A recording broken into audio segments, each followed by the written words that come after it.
जगन्नाथ साग मैंने आम चैनल को आउ थे बहुत बहुत स्वागत। तेबे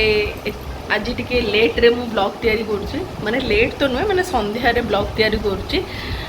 ए ब्लॉगटा पूरा पूरी कुकिंग ब्लॉग हवा को जाऊँचे मु आगुआ कही रखे। प्लान करूँ कि माने किसी गोटे नुआ जिनस करी खाइबा कि कौन इच्छा है कि टिके कुलचा खाइबा दिल्ली स्टाइल पुणी कुलचा ताटू यहाँ हूँ स्टफ्ड कुलचा कौन केमती प्रोसेस आम तैयारी करूँ से आप पूरा ब्लॉग देखले जानीपारे। आउ तेबे चलतु बहुत बकबक हो गली आपण मैंने भी बोर हो जाऊे नहीं तो आम मैंने जीवा ब्लॉग को स्टार्ट करवा। तेबे सांग माने प्रथमे एठी आमे कुलचार डो बनाऊचे तो मम्मी एठी नेछि 2 कप मैदा तापरे आपण एठी पकेबे माने स्वाद अनुसार लूण तो मम्मी एठी दही मध्य फेंटिकी रखी देछि माने पैकेट दही आमे यूज करूछु। आ सांग माने दहीटी जते खट्टा नेबे सेटा कुलचा को सेते फुलिबारे सहायता करिवो तो एठी मम्मी पकेछि हाफ कप दही तापर एठी हमें पकाउचे चीनी जोटा कि हमें 2 चम्मच पकाउचे आ तापर हमें पकेबा मॉइन करिया पे माने कुलचा को जो दला जीवो सेटा पे मॉइन करिया पे एठी तेल पकाउचे रिफाइन ऑयल तापर हमें एठी पकाउचे इनो जोटा कि सीक्रेट इंग्रेडिएंट कहले चलिबो जोटा कि ए कुलचा को फुलेबारे हेल्प करिवो। तापर सब जिनस को जहाँ भी रखा है ताको पोछि पाछि कि मम्मी एठी पके की डो को तैयारी करूची आ डो रे पानी जोटा आपण यूज करिवे सेटा भी टिके उषुम पानी यूज करिवे। तो एठी हमर डो मध्य तैयारी हो जाइछि जोटा कि हमें रेस्ट करिया को छाड़ीबा 2 ରୁ 3 घंटा। कौन करछन्ती सोयाबीन आलू तरकारी वाह गरम तेल रे तेजपत्र आ इटा कोन चीनी पड़ला बोले ना सेपटे सोयाबीन टा भिजाई रखा है से आलू रखा है सेटा कोन नेसो एटा होची नान पाई। अच्छा ग्रेटेड वाला अदा ना। अच्छा आडी टमाटो भी रखा है जेटा प्यूरी करी चुटी प्यूरी कराई आउ एटा हूँ आमर किचन आ ये हूँ आमर अति प्रिय सेफ आज सेफ निशु मैडम।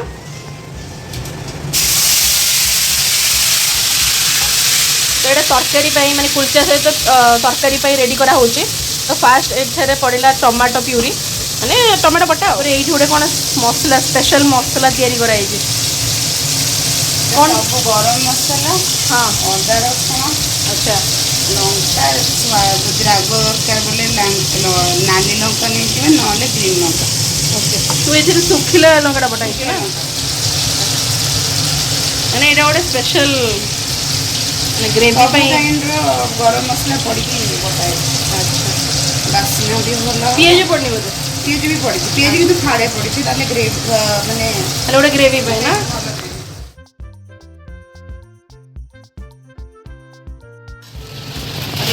कस्तूरी मेथी पचाड़ी पके देखिए कस्तूरी मेथी पड़ेगा बास्ना हुए ना आ हा हा बास्ना खाली माड़ी होती काश आपन को मो वीडियो थ्रू रे भी बास्नार अनुभव करि पारंती माने आपन भी टिके एते सुंदर बास्ना को स्मेल करि पारंते। फर्स्ट पड़ला एटी हळदी तापरे लंका गुंड धनिया गुंड जीरा गुंड अल्प टिके आ कुछ रह गला धनिया गुंड हाँ बस तापर ये मसला मैंने कषा हम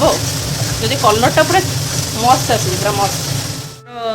ग्रेवी भी चलती साइड बाय साइड ये कुलचा केमती तैयारी करा हम सेटा भी आप मैंने शेयर करुँची कारण कुलचाटा तो पूरा टिपिकली पूरा दिल्ली साइड रो तैयारी कराऊँ केमती कराऊँ मुझे तो करनी मम्मी कर चलो देखिए केमती तैयारी कर सब अच्छी र मटेरियल सब ये धनिया कटाई थी यहाँ हूँ जो देखी कद्दूकस कराई मैंने ग्रेट कराई अदा रखाई ये आलू सीझाई रखाई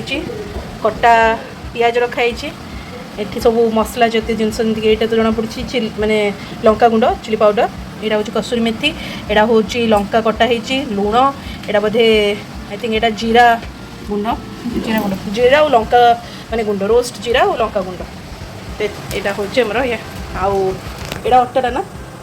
यहाँ हूँ आमर कुलचा ऑलरेडी डो तैयारी कराई पूरा मॉइन देखी कराई पूरा कौन कौन पक ना ये काढ़ी अच्छा पक हाँ ठीक अच्छे सब जगह मसला ये पड़ला आलू रे रखे टे अदा भी जिंजर जूलियंस बहुत इंग्लिश कहली मुझे धनिया पड़ला ଆଉ କଟା ପିଆଜ ସବୁ ଯାକ ପକେଇ ଦେବୁ ଆଚ୍ଛା ଆଚ୍ଛା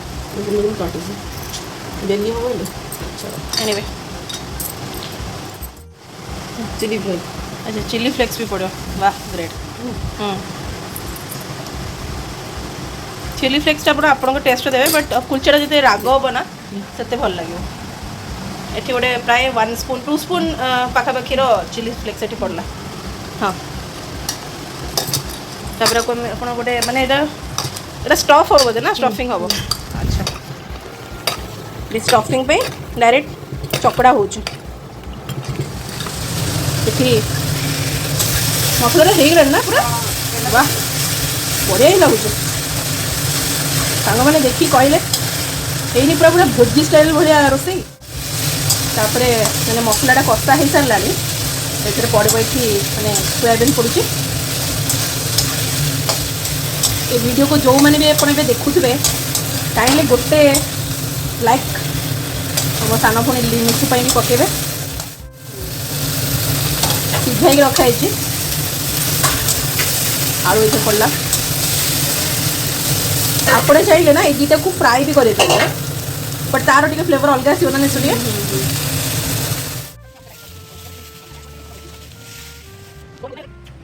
तेबे सांग मैंने कुलचा सहित खावाई ये आम तरकारी रेडी हो सारी चलतु आम कुलचा प्रिपेरेसन करदे तो प्रथमे जो मैदा चकटिकी नहीं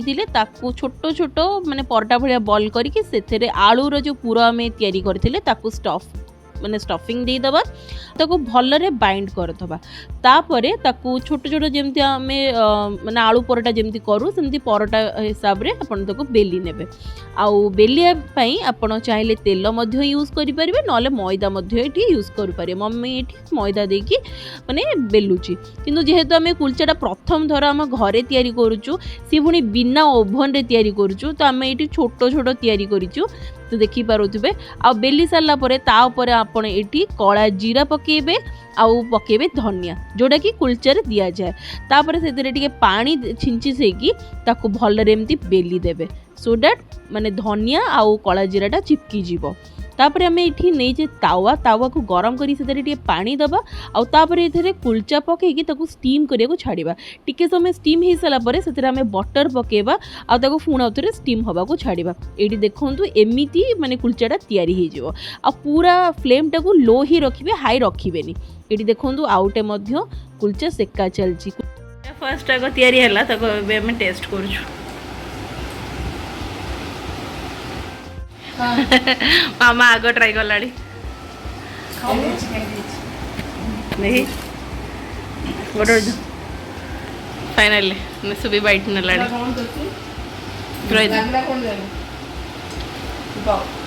भल लगे अरे बास्नाटा कि बढ़िया है ना एबे मु ट्राई करुची बास्नाटा पूरा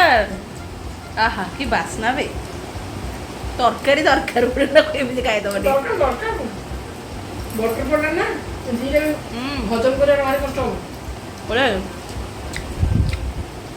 प्रथम थर आम ट्राए कलु घरे तो जो कहते मिनी कुलचा टाइप रही आउ गोटे प्रॉपर ट्राई करा जमी बड़ साइज रोटे बड़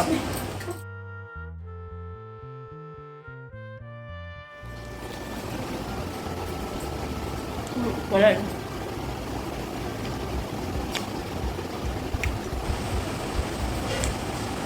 तो जोटा जब आम ओवन रे कर भी भल होता ना टेस्टा कि तावारे कराई तथा बढ़िया लगुच ना नहीं माने जदि यहाँ ओवन रे कराई ना कौन कहलु अभी टी तंदूर वाला गॉड ब्लेस तंदूर वाला टी इफेक्ट आसता ना बढ़िया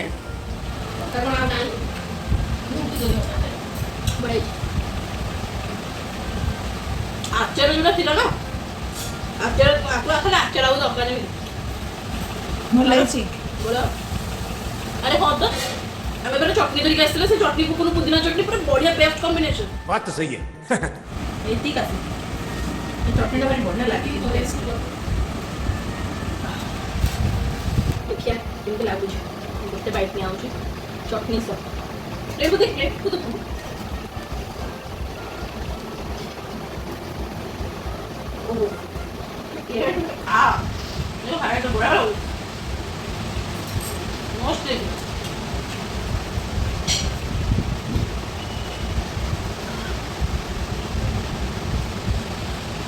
बढ़िया है छोट पीस तो खाई जाओ कुलचा सहित आउ तरकारी फरकारी सब फेल यही चटणीटा पूरा डुबारिया मजा आसीगला एटा खाई निहाती गोटे ट्राए कर ट्राए कर मैंने चटणीटा ना पूरा गेम चेंजर किसी दरकार नहीं आपंकर किसी ना तरकारी किसी ना खाली पटाटी कर चटणी गोटे आनीदे चमड़े खाईदे तो सांग मैंने आम फिस्ट ये शेष आई थिंक आ गोटे गोटे अच्छे ना आ गोटे अच्छे मैं खाई टूस करदेबू एकाशे तो आपण मानक केमी लगला आज ब्लॉग टी निहाती कमेंट जनइबे तो आपको जब आम भिडी भल लगी था ताले प्लीज वीडियो को लाइक करेंगे शेयर करदे आपण सांग आउ फैमिली भितर आउ